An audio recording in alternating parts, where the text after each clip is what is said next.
think we can go ahead and get started. So tonight we have a really special session. We brought together an excellent panel. We've talked a lot about a lot of things academically, but this is certainly an important professional side of what we do in orthopedics. And so tonight's session is about the residency interview, and in particular, we're going to talk about some tips and pitfalls related to how to approach your interviews this season. And for those of you who are maybe getting a head start on next year or even years ahead, take good notes. Just a quick reminder, all of you are probably familiar at this point, but if not, AONA Link is our program geared towards giving you the foundational knowledge to succeed in your orthopedic career. And the four pillars that we're capitalizing on are listening, integrating, networking, and knowledge as we move along through our series here. We're really appreciative of all the support we get from the AO organization, especially that from Dr. Rout, the current AO North America president. And Dr. Aker is with us as usual tonight. Dr. Aker, you want to share anything before we kick off things?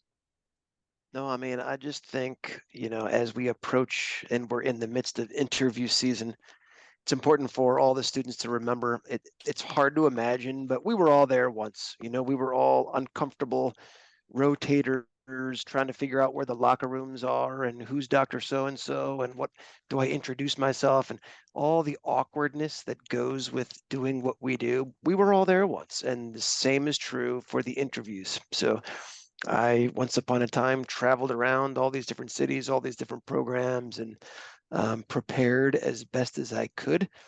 So this is coming from a place of experience for all of us from both sides. We've sat in your chair once upon a time as well. So good luck, and I think we'll have fun tonight, and hopefully you will too. Thanks, Taylor. Absolutely. Yeah, I think the importance of the interview can't be understated. I probably wouldn't be sitting here talking to everybody tonight if I hadn't interviewed really well on fellowship interviews. Let's say that much. So tonight, Dr. Mitchell's manning the keyboard. He'll be helping us answer all your questions as we work through the night here. And as usual, I'm joining you again as we move through our AONA Link curriculum. We are really excited about our panel tonight, though.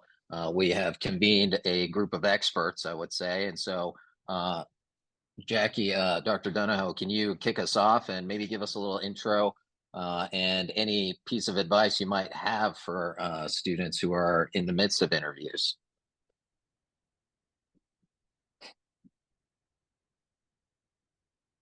Oh, your mic. Thanks. I'm Jackie Donahoe. I'm in my first year of practice, so I'm still pretty close to the interviewing process, as just did it for fellowship 2 years ago and then residency several years before that. But I'm now at the University of Wisconsin, and I do focus mostly on trauma, but also arthroplasty as well. My biggest advice is know yourself, but know your application and your CV and what you included in that, backwards and forwards, and be prepared to talk about anything that you put on your application, because those are all things that, someone may have an interest that they can connect with you on that point. And so you want to be prepared for questions about any of those things and activities you put on there. Yeah, that's an excellent point. Anything's fair game. Dr. Kellum, we're really excited to have you. Well, if Jackie's a year out, I'm 43 years out from when it's all been doing this. So I've been involved in this residency training program and fellowship program for 43 years. It's an interesting experience. When I interviewed, we had to go and basically call up the people that we had a list of to see when they could interview us.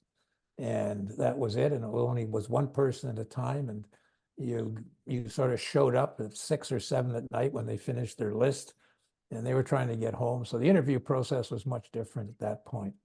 I'm now the associate program director at McGovern with UT Houston.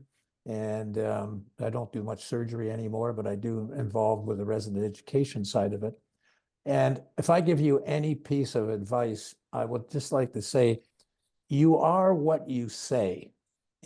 That is what we see in an interview process. You are talking to us. What comes out of your mouth is what you are. So I think Jackie summed it up well. Be prepared and be confident in yourself and speak up, speak confidently, appropriately, and with a lot of good thought. Thank you. That's a really excellent advice from a veritable legend, if you will. Dr. Rothberg. Hey, thanks for having me. I'm Dave Rothberg. I'm the program director at University of Utah. I've been interviewing people for about 8 years and in practice 10 now. And the advice that I had thought of kind of piggybacks on Jackie's as well. I think maybe a little on the pet peeve side, but when people list hobbies that they don't really do or know about, they get exposed. And it's a really common area of the application to conflate maybe, and also one that you're going to get asked about because we get tired of asking only about medicine. So I would say it's a real quick way to expose yourself in a negative way. So be careful with that. All really great pieces of advice. Thanks for sharing that. And so we will run through the itinerary tonight. But before we do, just a quick reminder, ask a lot of questions. This is your chance to get things answered. I know it's in the midst of the season, and so maybe you've had a few interviews that went well. Maybe you had some that could have gone better. Try to capitalize on the experience and on this panel to get some questions answered. So tonight, this is just a rough itinerary. Really, it's a journey, and the discussion will take us where it will. But we're sort of going to run through things almost temporally, talking about where we start before the interview, preparation and things of that nature, and then how the interview day goes, and optimizing that experience, and then thinking about the content of the interview. Like we said, you are what you say you are, and optimizing the questions that you have so that you can get good information about programs so that you can find the right place for you. And then if we have some time, we may touch on things like in-person versus virtual interviews, and then maybe what happens afterwards and some of those things where it's like, oh, what do I do? What do I do about reaching out to programs afterwards? Otherwise, just a quick reminder before we kick the discussion off fully.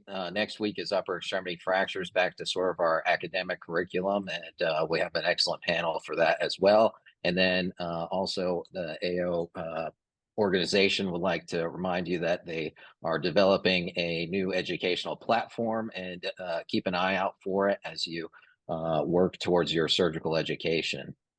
So we're going to actually end screen share a little bit differently than we do normally, just so we can have the panel get to share their advice and everybody kind of see everybody's faces. So we're going to stop the share now. And then, perfect. You're not seeing my slides anymore, right, guys? Perfect. Okay. And so we were going to start off talking about things before the interview. Dr. Aker, when you talk to your med students at Houston, how do you sort of advise them on how to appropriately prepare for interviews? What are some of the pieces of advice you may offer in that regard? Yeah, preparing comes in many different ways, and certainly I think while I agree with all the comments that y'all made, I would say that knowing your own application hopefully goes without saying. Sometimes it's surprising how little folks recall about the scholarship that they listed on their med school application. But for me, that's like a basic that goes without saying. So something that stands out from the last couple of years, I actually interview with Dr. Rout, and several times over the last couple of years, we've had students sit down and say, hi, yeah, I'm John Smith, and nice to meet you also. So what is it you do here? What do you guys do? So it's like a little bit of like a slap in the face right off the bat. I remember one time where Dr. Rout just turned his camera off on a Zoom interview because he was just like, this guy has not prepared. He doesn't know who we are, what we do. So I think at a minimum, ask for, a lot of times the applicants will get an agenda of who they're going to interview with in the coming days. It's not too much to ask to do a brief search, a PubMed search, go to the university website, see what it is that Dr. Rout does. What are his clinical interests? How long has he even been in practice? So basic things about the people that you're going to be sitting down and talking with. I think it's a sign of mutual respect. perfect. You know, I've read your application cover to cover. I've read your personal statement. I've prepared. Have you? Yeah, for sure. I think the tendency might be to think that maybe it's disingenuous if I'm looking up all this information about you, but you really do want to try to find some of that common ground or at least know what somebody's background is when you're talking to them. I think that's certainly an important point. Dr. Rothberg, so Dr. Aker mentioned preparing with those people that you're interviewing, I guess, and giving advice for students as they prepare to look at a program. You know, there's a lot on a website about Utah's residency and things like that. Is it something that you recommend or think? What are you looking for to hear from the student in terms of asking about your program specifically? If they say, well, do you have an international rotation? Is that something they should come in knowing, or I guess how would you recommend they prepare for their interview at your spot? I think it's really all how you frame it. You know, if you come in and you say, do you have an international rotation? And it's clearly something that we're proud of and have put on our website, then I think you're in the same scenario that, you know, Dr. Aker and Dr. Rao were describing. But if you ask something very specific or to illustrate how it's used or something around that, then it shows me that you've looked at it, and that may be something that's important to the person. I think the other thing is there seems to be these components that people like to ask about. International rotations or one, or electives or things like that. You know, if you're going to ask those questions, then I think you need to be able to follow up on the information that you receive so that it's a two-way conversation. So it doesn't feel like to the interviewer or interviewee that it's just on their list, they've moved down it, and it's, you know, I guess there's that component to the conversational aspect of the interview. Anything else that goes into preparation that you might take a note of? And this is sort of open to the panel. Anyone who has some thoughts that you think would be valuable to the audience. Well, I would look to see where the chief residents are going and where their residents are going for fellowships, and if you know, those are the types of things that are you going to be challenged at a place? Can you find a place that's going to make you better than you are, and not just try to find some place you can sort of wallow around in, but some place that'll grab you and push you to be a whole lot better than you start when you finish. And you can see that by where the chief's going for fellowships and things like that. So those are pieces of information that I would want to know. And then I'd look to see about, like, are the residents winning the quiz bowls and things like that? What are some of the things that they're doing that are outstanding? Who are the faculty that are getting Teacher of the Year awards and things like that? How involved are they?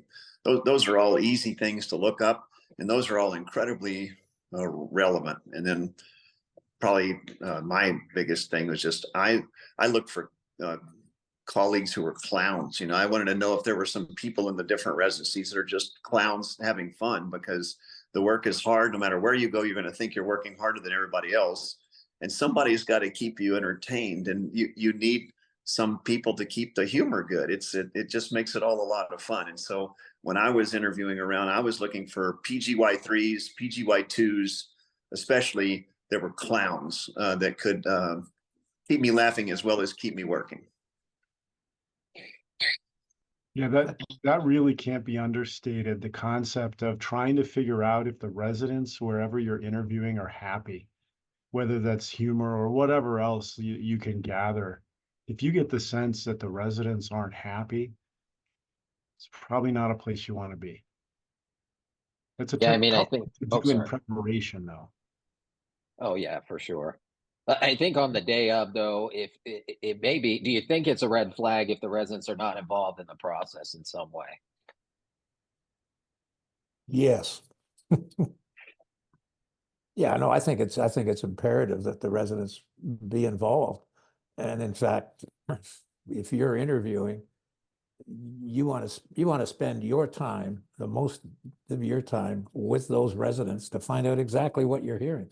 Dr. Rout said, are there jokers there? You'll find them out sitting there talking to people. There'll be a guy who's there giving you, you know, a bunch of things. He'll be happy. He'll be doing this. The residents are going to tell you what the truth is. And if you're really worried, get a hold of them, get their emails so that you can get maybe back one-on-one if you don't really believe what's going on and that sort of thing. So I think that's an extremely important aspect. I imagine there's mostly fourth year students that are logged on, excuse me, but for any of the MS 1s, 2s, and 3s that are thinking about their away rotations, etc., keep in mind our advice to our own students is always that when you rotate anywhere, your home institution, elsewhere, that's a 30-day interview. You know, every single day you're on the clock.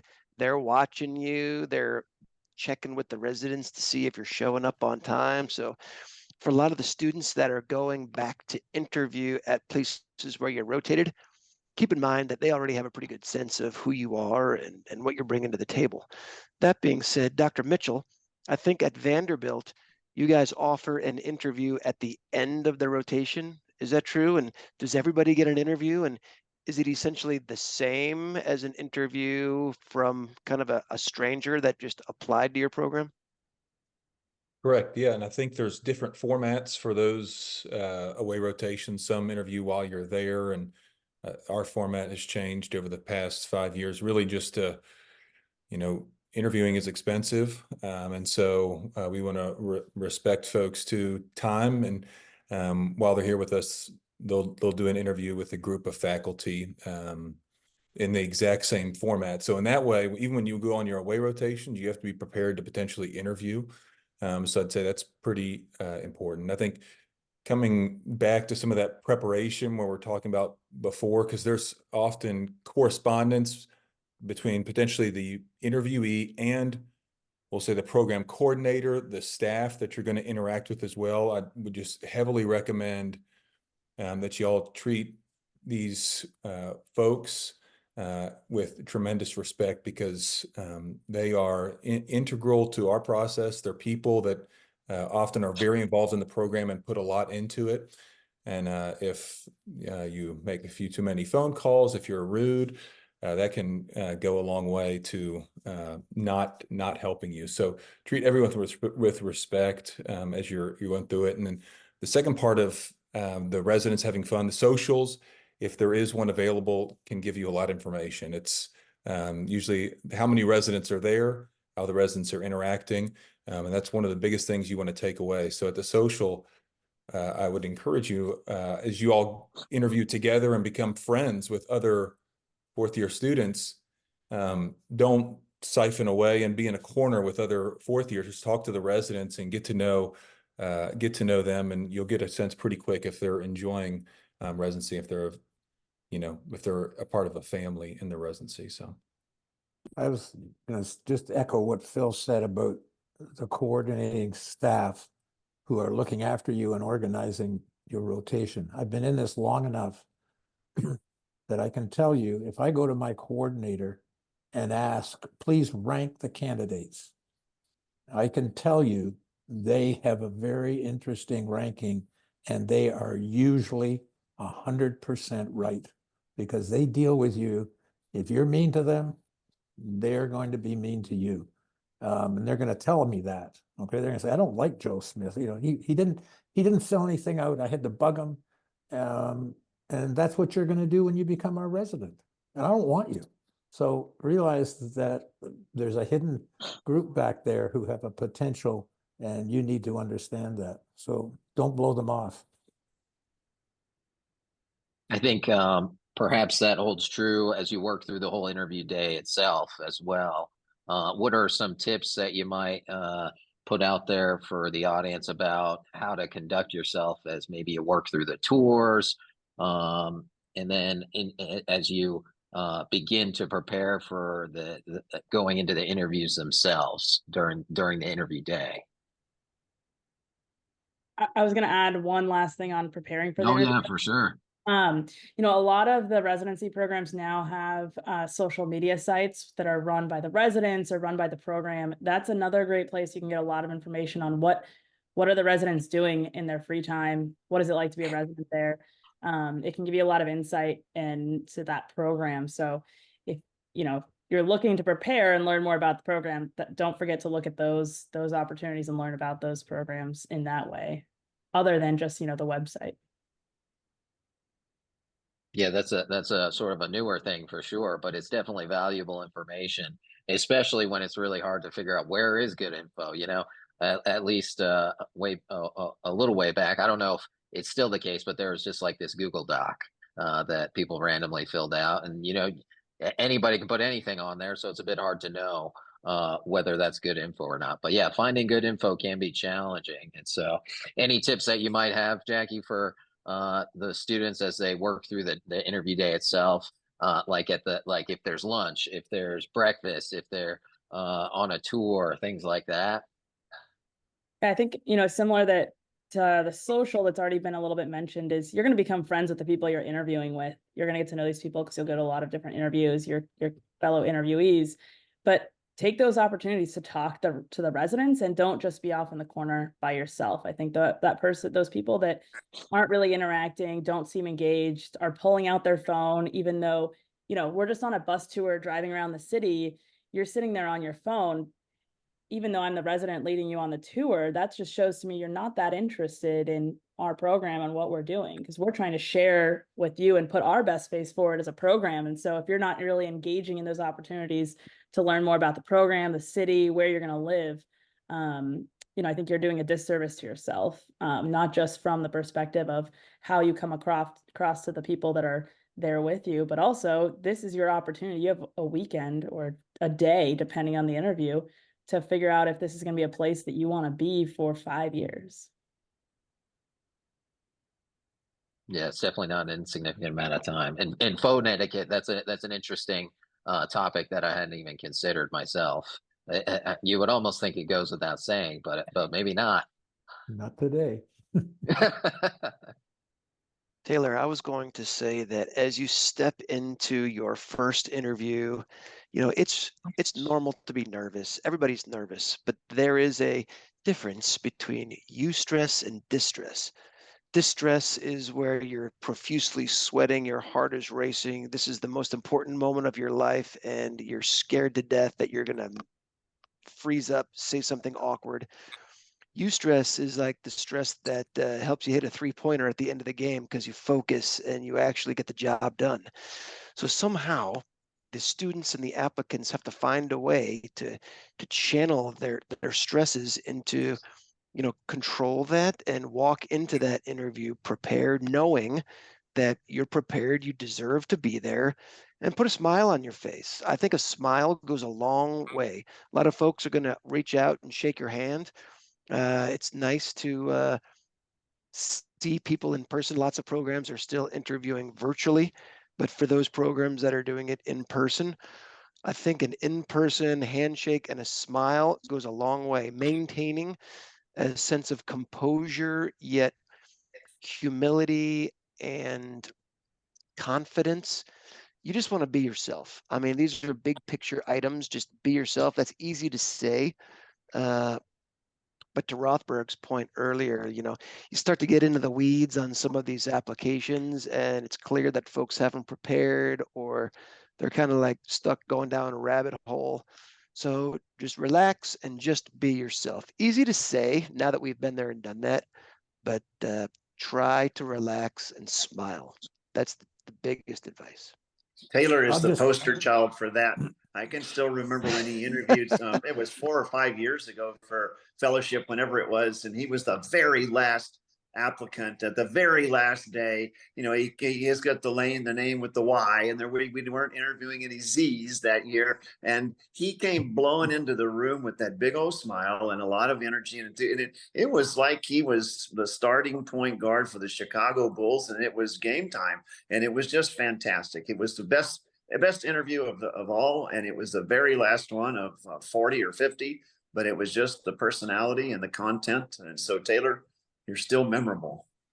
He was probably happy that he was almost done. He's like, thank God, it's my last one. I'm done. Oh, no, not at all. It was the three-pointer, like you said. I can give you another probably tip. Like the reason Tim says if in the end of the game that it's down, you hit the 3-pointer is, yeah, your things, but why? You practiced. I suggest to you, you practice your interview. You know you've been through interviews before, you know the questions, you now heard, look at your CV, go through it and say, well, what's Dr. Rout going to ask me about this paper I did on pelvic ring fractures? What should I know? You know, what are they going to ask me, like Dr. Rothberg said, about I brew beer, and he's an expert beer master, so you better be aware that he'll get to. So you got to practice. What am I going to say? So the first time that question comes out, bang, you got it. Once you've got it, you can win. The other thing in an interview is you can control the interview by how you answer and what you put into your answers. And you can lead your interviewers down. If you think about what you want to do, you can say, oh, he's interested in beer. Let me just go to here. Let me just throw this out. And he goes, oh, hey, let's talk about this. And those sort of things. So you can control and get the interviewers working. And if you're good and you practice and you think about it. Sort of Jedi mind trick style. Yeah. Almost. No, that's an interesting, like I said, I've been interviewing with a certain surgeon for a number of years now, and I've learned a lot of tricks from his interviewing style. And what Dr. Killa mentioned is so true. We may have read your personal statement and then ask you one question about it, and every answer you give, we're going to ask you about that answer, and we just keep going. You may not even be aware, but you're steering your own interview with your responses. So to that end, I do think it's important to be conversant. I mean, you're nervous, but even if we're asking a yes/no question, you can answer it affirmative, but then expound on that and chat a little bit. We got to fill up the 10-15 minutes. We want to get to know each other. So try to be conversant. Even though Dr. Kellum is so intimidating, try to be conversant with this guy. I promise you, he's a nice guy. Yeah, I think, like you said, it can be nerve-wracking, and it's hard just to say, yeah, don't be nervous. But I would say that these places have invited you there for a reason, and you've done a lot to get to this point. So you should have some confidence in the fact that you're accomplished, at least in this day and age, to apply and get interviews in orthopedic residency. You have to have done some fairly impressive things, and so just try to remember that as you walk through those doors. Once you get into that interview itself, though, we talked a little bit about some of the things that can make you successful as you answer questions, but everybody always gets to the end of the interview, and then you're like, well, what questions do you have? And then you're like reaching for, and you don't want to say a stupid question, but it's also really important to get really good info about programs so that you can make a good decision. How do applicants optimize that getting information about programs in that setting with asking questions that are going to give them high yield info? Yeah, I think that's a tricky question. I think there's definitely some don'ts in that. Don't ask questions about call schedules. You can find that out elsewhere and in a way that does not expose you in any way. So like that's just an example, but there's multiple things around that you don't want to expose yourself in that way, even though you may be very curious about what a program's workload, call schedule, case volume, et cetera. So you really want to think about how can I ask a question to get some information, but at the same time, the way I'm asking it makes me look the way I would like to portray myself, so if it's a question about case volumes, it's something asked in the way that you portray yourself as wanting to do a lot of cases. And, it sounds kind of simple when I say it, but it seems to backfire on people a fair bit. The most common question by far, everybody knows it, right? The question, do you have any changes coming? Do you see any changes over the next 5 years when I might match here? Do you see any changes coming down the pipeline? So you can just get that one, flush it, because everyone knows that question. I like hearing questions, and I'm not going to tell you the questions I like to hear, but in general, questions that are thoughtful, introspective, personalized, questions that reveal a bit more of who you are and your character and how you may or may not fit in our program. Questions that dig a little bit deeper under the surface of scratching the surface of the case volume or the changes that are coming. And for each applicant, that's a little bit different. You know, the things that they value, maybe they have a family. There's questions that are pertinent and relevant to each individual student. And I like that. I like personalized individual questions, not big picture. Do you see any changes coming, Dr. Rothberg? That's my 2 cents.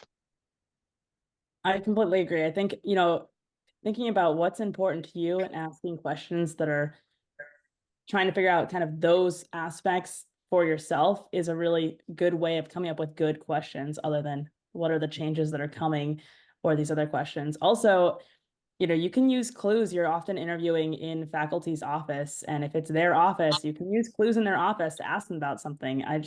I'll remember I was interviewing, and someone had a really unique, cool like artifact on their shelf, and I asked them about that because it was very cool and very interesting to me. And so don't be afraid to just use that opportunity to get to know the person that's interviewing you. You're looking for these people that you're going to spend the next 5 years training with. So take the opportunity to get to know them a little bit too.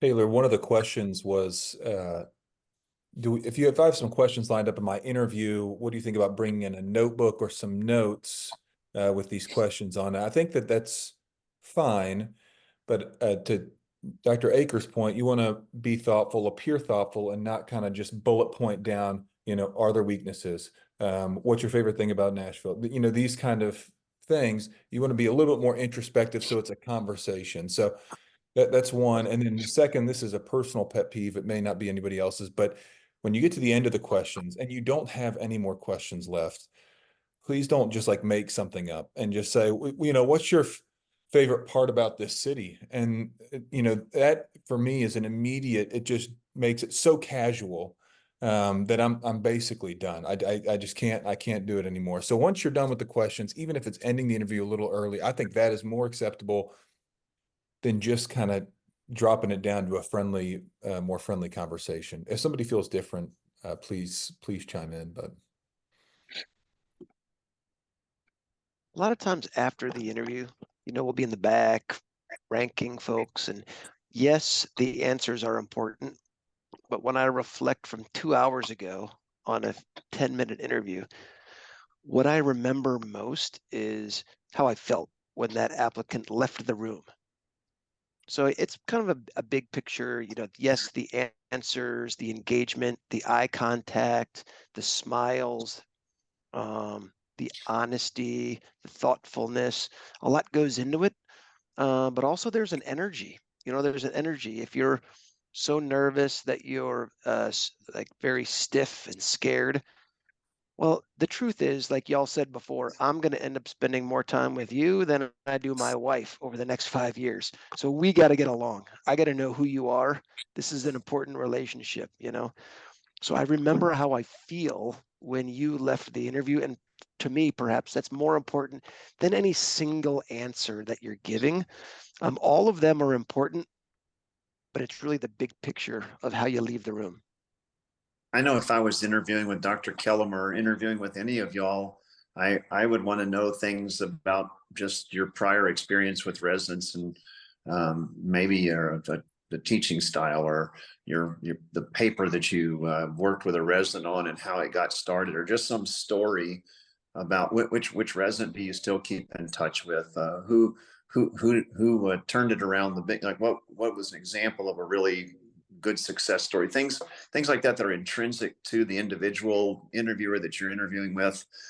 It goes to their experience, and then it speaks to the program's quality and just their level of involvement with what's going on. So those are really easy questions to ask if you are interested in the people that you're interviewing with. And so I've memorized your CV, I've memorized your letters, and I've memorized your statement. And so, yeah, I'm happy to tell you things that are my reflections or my comments about the program, because this is your chance to get it from that person. You know, But that's just my 2 cents. That's how I would go about sort of that question. That question is, get into the person that you're interviewing with, because they've got a story to tell also. No, I would certainly agree with Chip. I think that's a very good thing. I'd also go back to the question, Phil, when you said, should I bring a notebook in? Dr. Rout just pointed out he memorized your application. He's memorized your CV. You're only going to have 4 or 5 questions. You better have those memorized. I would put it to you that if I saw you open up a notebook, I would probably not want you in my program, because I want you to come prepared. You're coming to surgery. I'm looking for a surgeon, okay? This is something you have to be aware of. We are training surgeons. Surgeons are a different group, and we're looking for what that means. That means an organized individual who is confident, who understands where they're coming from, and can make decisions. And I think you have to understand that when you're going into this. This is what we're after, okay? And I'm not trying to make us look cultish or anything else, but realize that you're entering into a profession that puts a cut on a person's body. That's a huge responsibility. And I'm responsible, Dr. Rout's responsible, and everybody else here, to train you to do this for society. And we need to know where you're going. So I think just keep that in the back of your mind when you start into the interview process. Yeah, those We are all really. Go ahead. Talked earlier about. I'm sorry. Go ahead. No. I was you. I had a candidate last year, and he had 2 fellowship or two scholarships on his CV. Both of them were named, and I asked him like who are these people? Because I knew both of them.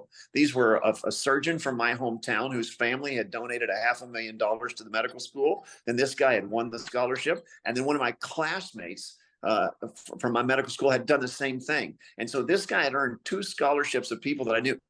He knew who those people were. And it was the first time in my entire career that a candidate knew personally who the name scholarships were from. And he communicated with the family, the family of the one that was deceased, and then my classmate. It was really phenomenal. The guy just blew me out of the water. Yeah, that's important.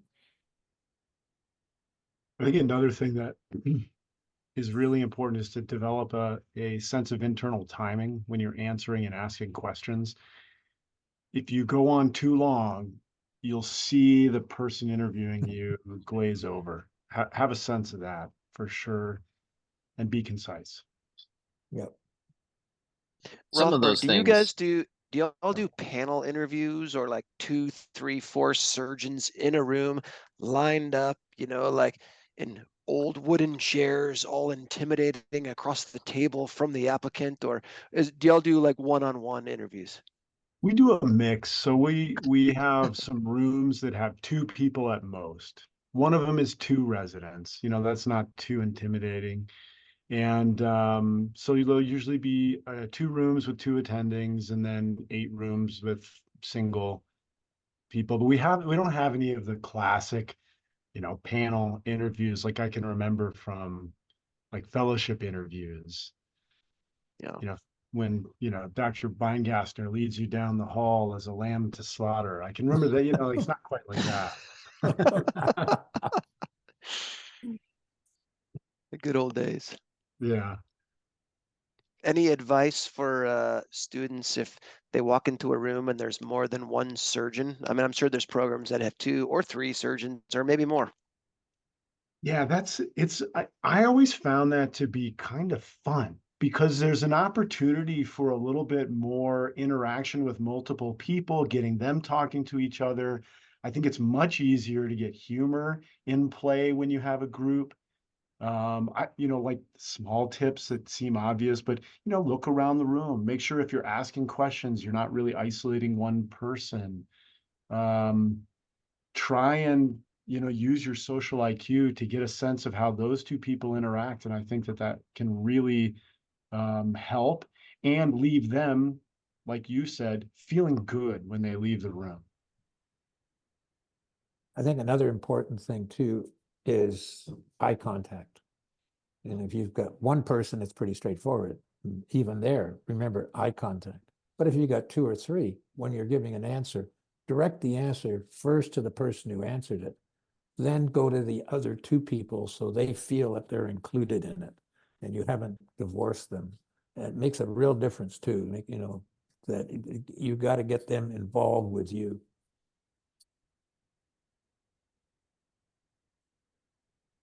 Those are all really excellent points. I think, one of the tricky things is now that interviews are some virtual, some in person. I know it's sort of a tricky area to discuss fully, but how are those interviews different in your minds? And are there any particular strategies that you think work better in one setting versus the other? I'm biased. I wrote a paper on it, but I think that the value of an in-person interview, it can't be understated. But that being said, there are certainly advantages to virtual interviews. Yeah, it's a really interesting topic that I hope becomes less of a topic, but I know won't. I think a lot of the advantages to a virtual interview have really nothing to do with the evaluation of people. They have to do with these other components, which are also important. But I think if you're going to do if you're interviewing on Zoom or whatever the platform is, you have to think a little bit about other extraneous things like, what's behind you. Do you have light does your head shine like this? You want it to be real shiny. You don't want that to be dull. But seriously, light on you so they can see you and they can see your emotions, and making sure that you're positioned things around so that, you're looking into your camera. Make sure your internet service provider gives you enough juice to where you don't cut out. We had so many cut out sometimes, then you can't interview. They're just cutting in and out. Or make sure there's not construction outside your. Yeah. Like happened to me during my interview for a fellowship. Yeah, I think one of the kind of funny things that happened to me interviewing people is I told some of the panelists earlier, I had this guy who had told me that he built this shelf. He was very proud of this shelf. It was on the wall, but it was crooked. And I don't know if the shelf was crooked or the computer was on a tilt. Yeah, his camera was crooked. It was his camera. Yeah, it must have been the camera. But blame it on the technology, not the technician. I couldn't stop thinking about this crooked shelf. So, you got to think about that kind of stuff. Yeah, going back to in-person virtual, I'm an old man. I have old ideas. What I miss is the handshake. When you come in the room and I shake your hand, that is a very important aspect of the in-person interview. And so make sure when you shake an interviewer's hands, it's a solid handshake of confidence. You don't get that on the virtual thing. You don't get anything. You don't get any feel. You just get this, like me, here I am. I'm a screen thing. I'm basically a nothing. Okay. Yeah. So you really can't get any feel with me. So, but that's that's why I like the virtual, I like the in-person. Yeah, I think it's much harder to convey that like you said, you want to have that good feeling after you leave the room. And it's just much harder to do that in a virtual setting for sure. The thing that may be a kind of part tip, part problem with that is I really miss seeing the interactions of the students with each other. Usually the way we did it is they're in kind of a big corral. They're in a room together and you would walk in and you could tell the people that were really nervous and off in the corner and the people that really enjoyed talking to new people. So, if you are in the opposite setting where you're in the room with all the medical students waiting to be pulled out, we're watching that stuff too. So think about how you're interacting with the people that you are interviewing with. Certainly at the stage of fellowships, but also true at the level of residency, I think. But these are people who will be your colleagues. And so you want to make connections with them. It's rare that you have those opportunities to network in that way. And so I think that's sort of something that gets overlooked as well.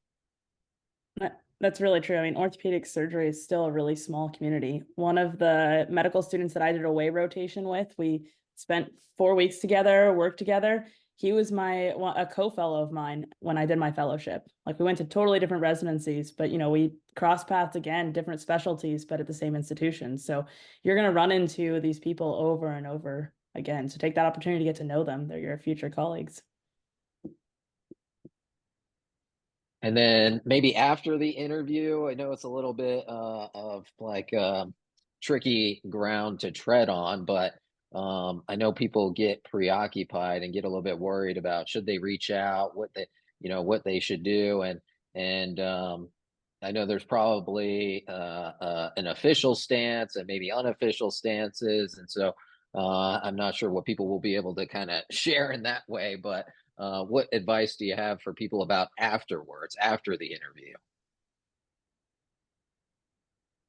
David, you should probably speak to this as a program director, since you know the rules and what where the line of the rule blurs a bit. Yeah, I mean most of the rules are about what we can tell you, and not as much about what you can tell us. And well, I'm very clear at the beginning of our interviews that I do not want communication, that we interview on Tuesday, Wednesday, Thursday, and we get together and we make our rank list Friday evening. And, minus a couple pieces of information that might come in, it does not change. So we don't really ask people to tell us anything. I don't want love letters from you about how wonderful you thought our program is. We have a giant ego and already think our program is wonderful. So you don't need to do that. And but the reality is you will face that. And I think if you're going to do that, then just be very, very honest about what you say to people, because it does matter. If you can't tell two programs they're number one, just as they shouldn't do that to you. I think the trickier thing in communication is when programs, and we know they do this, although they're not supposed to, are reaching out to you to try and figure out what you thought of them and where you're going to rank them. And my thought on this is that I would be honest, but maybe potentially a little vague unless they are your number one choice. I think I think this is the gray area where they shouldn't really do this, but we know they do, and just be honest. And if they're not your number one, but you liked them, I think you just tell them and you hold fast. I really loved it. I would be very, very happy if I had the opportunity to come there, and I thought very highly of your program, and maybe give them an example why, but I just wouldn't say anything that might be construed as dishonest, because the reality is if somebody tells me that my program is their number one choice, and then I know they could have ranked here and they end up down at UT Houston, I'm going to see Dr. Aker and Dr. Rout and Dr. Kellum multiple times a year. I know who's in their program. And then, that's going to change our relationship going forward, with that you might want to come back to Utah for a fellowship or a job, or these things are long lasting because the field is small. I love the comment that you made about the love letter. Like, I think most of us could probably agree that a love letter, thank you for the opportunity to interview. It's certainly an outstanding program and will be near the top of my list. Some generic thank you, whether it's email, whether it's handwritten. My personal bias is that I think they're nice. It's nice, but I can promise you it is not going to affect your position on the rank list. Does anyone disagree with that? Doesn't know. Or would I you agree. would you prefer, would your advice be flat out, just don't do it? It's useless, just don't do it.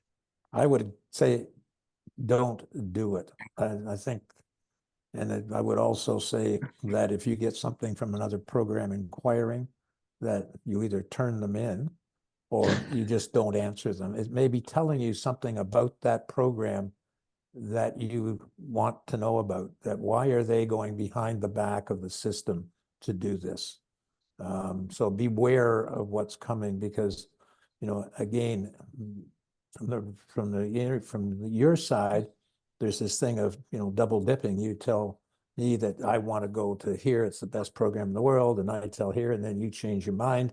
Same thing with the programs. How do you know they're not going to get 5 guys coming back and saying, yeah, I really want to come here, and you're one of them, and they say, oh, this is the guy I really want now, and you've put them down one and you're out the window.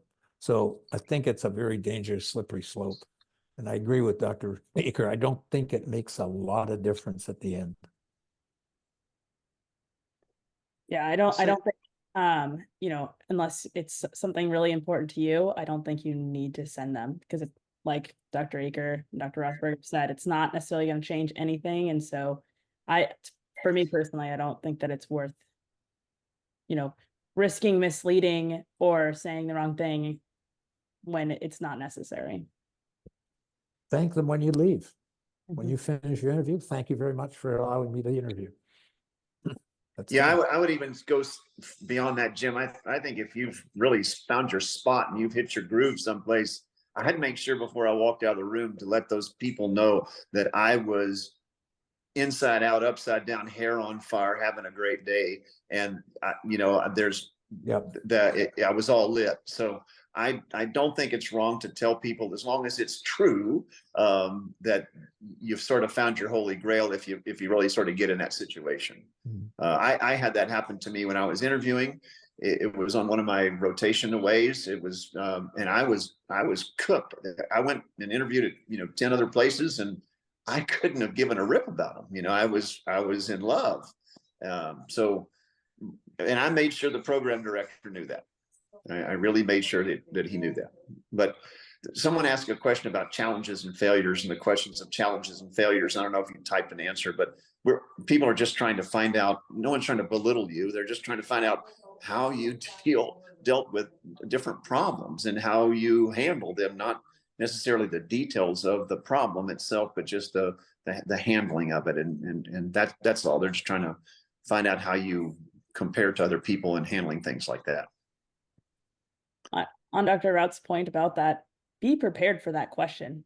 Like, a lot of rooms have ethical questions or failures, hardship questions, things like that. Be prepared to answer those questions. So have a good story. You know, don't tell me when you're interviewing for orthopedic surgery that you struggled to suture, and then you need to have a story about how you then spent the next 4 weeks perfecting your skill, and they came back and said you were the best suturer ever. Don't tell me you can't use your hands and then not follow it up with a story about how you learned. Just say, oh, I don't know, I'm not sure if I got better. You know, you should know this question's coming and have a good planned response for those. Yeah, I use staples. So now I staple. I like the Dermabond. I like Dermabond. That's even harder. Were there any other good questions that had come up in the chat box, Phil? No, that was a great one. And just bouncing off of that, Aker, are there any other questions that students should just be prepared to receive outside of what are the challenges? You know, do you have an initial go-to first question? And don't give it up because you all haven't had interviews yet, but is there another question you would recommend students be ready to answer? I think without having a memorized, sounding like a robot, I think a pretty generic intro is, you know, we've read your application, your personal statement, but I read it 3 weeks ago. So can you tell me, you know, in 1 minute or less, who you are, why you're here, and why you might be a good fit for this program? That's kind of like the way we start the interview. And then that gets them talking. They'll tell us about themselves. How much into detail they want to go is up to them. If it's from birth until now, if it's just college, med school, or what have you. And then, you know, it's kind of evolves into, well, once upon a time, I was actually born in Houston. I spent most of my life in the Northeast, but I still have family here, and I know this program. I've been following it from afar, or blah, blah, blah. You know, you want to know, like, or did you just signal us because, well, you had 30 opportunities to swipe right, and so you swiped on us, and so you got an interview, here you are. I mean, is it more personalized than that? We want to know why you're here. And that's kind of the generic way that we start the interview. And from there, I like Dr. Rout's interview techniques of like, you steer the interview. You may not know it, but you're going to be driving this boat. Yeah, you need an elevator pitch, right? Like, especially in today's society with attention spans and yeah. It's This not kinda me. jumps- I don't have trouble with attention span. I can follow you. I'd be curious what you guys think that this may be a Utah-centric thing. When we ask people what they, why Utah? The wrong answer is, I just love skiing. That's the truth, though. Yeah, it might be. I love skiing. I love skiing. But you're going to get asked that kind of stuff, and it may be a different answer at different programs, but you got to be self-aware that that's not the reason that any program wants to hear why you want to be there.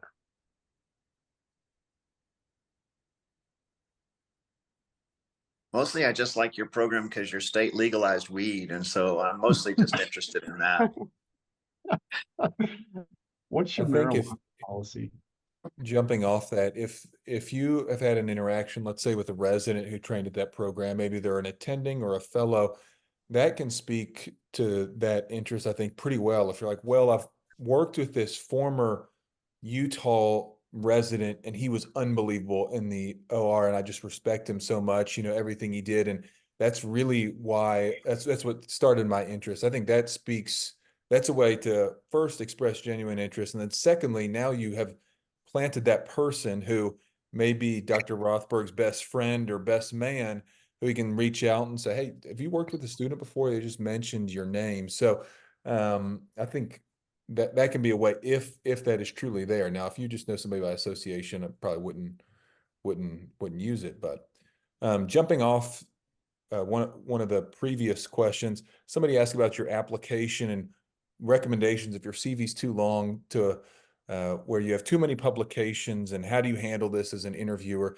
And I'd just say, similar to knowing your application and a lot of those other things we talked about, you may be asked, tell me about one project. So you be prepared to talk about one or two areas of research or projects that you have really invested in. And instead of just, listing a huge CV, that to me is much more important. If you've put your heart and soul into one question and you can express that in an intelligent way, than just having 50 publications. So. Yeah, I think if you have the insight to know that that could be a problem for you, then say that if that comes up. If asked, this CV is crazy. Are you just publishing or how did you publish this much? I would say, I know it can look like I just published to publish and that's a part of the application, but I genuinely had interest in that and say it. It really will diffuse that bomb for sure. And I think it's the same thing as that question that was in the chat earlier about what's your advice to say to a second time applicant when asked, why didn't you match? My advice is, if you don't know that answer, it's going to happen again. So you better know it, because you're going to get asked it a lot. And, you can be a little self-deprecating and in that answer, as long as you know, like Jackie was saying earlier about the suturing, how you improved. But if you don't know, like honestly don't know, ask somebody in your program. Like ask them to be honest with you so that because you got to be prepared for that. And there's a lot of second time applicants now. Excellent. Well, I think that rounds out the hour. If anybody has any closing thoughts, feel free to interrupt me at any point. But otherwise, I think this was really excellent.